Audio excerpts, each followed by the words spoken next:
2026 IPL season 19లో Rajasthan Royals దూసుకుపోతోంది. నిన్న గౌహతి వేదికగా జరిగిన మ్యాచ్ బెంగళూరు రాజస్థాన్ మధ్య జరిగిన మ్యాచ్లో డిఫెండింగ్ ఛాంపియన్ రాయల్ ఛాలెంజర్స్ బెంగళూరును 6 వికెట్ల తేడాతో రాజస్థాన్ అద్భుత విజయాన్ని అందుకుంది. విధ్వంసకర బ్యాటింగ్తో చెలరేగిన వైభవ్ సూర్యవంశీకి ప్లేయర్ ఆఫ్ ది మ్యాచ్గా నిలిచారు.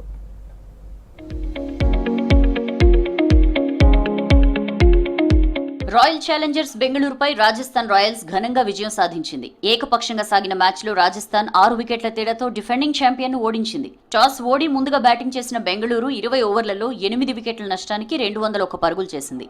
యువ సంచలనం వైభవ్ సూర్యవంశీ అద్భుత ఇన్నింగ్స్తో 18 ఓవర్లలోనే లక్ష్యాన్ని ఛేదించింది రాజస్థాన్ రాయల్స్.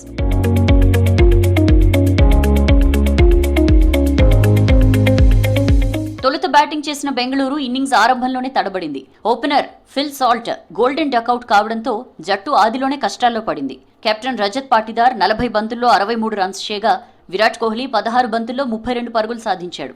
రొమారియో షెపర్డ్ 22 పరుగులతో రాణించగా చివర్లో వెంకటేష్ అయ్యర్ 29 రన్స్తో మెరుపు బ్యాటింగ్తో ఆర్సీబీ 200 మార్కును దాటించగలిగాడు. మిగిలిన బ్యాటర్లు Devdutt Padikkal 14, Tim David 13, Jitesh Sharma 5, Krunal Pandya 1 run చేసి విఫలమయ్యారు.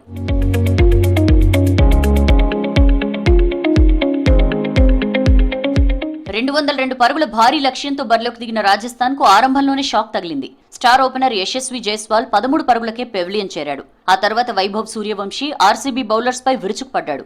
కేవలం 15 బంతుల్లోనే అర్ధశతకాన్ని పూర్తి చేసిన వైభవ్ ఐపీఎల్ చరిత్రలో వరుసగా రెండోసారి ఈ ఘనత సాధించిన ఆటగాడిగా రికార్డు సృష్టించాడు. తన ఇన్నింగ్స్ లో మొత్తంగా 26 బంతుల్లో 8 ఫోర్లు 7 సిక్సర్లతో 78 పరుగులు చేసిన వైభవ్ క్రినాల్ పాండ్యా బౌలింగ్ లో విరాట్ కోహ్లీకి క్యాచ్ ఇచ్చి అవుట్ అయ్యాడు.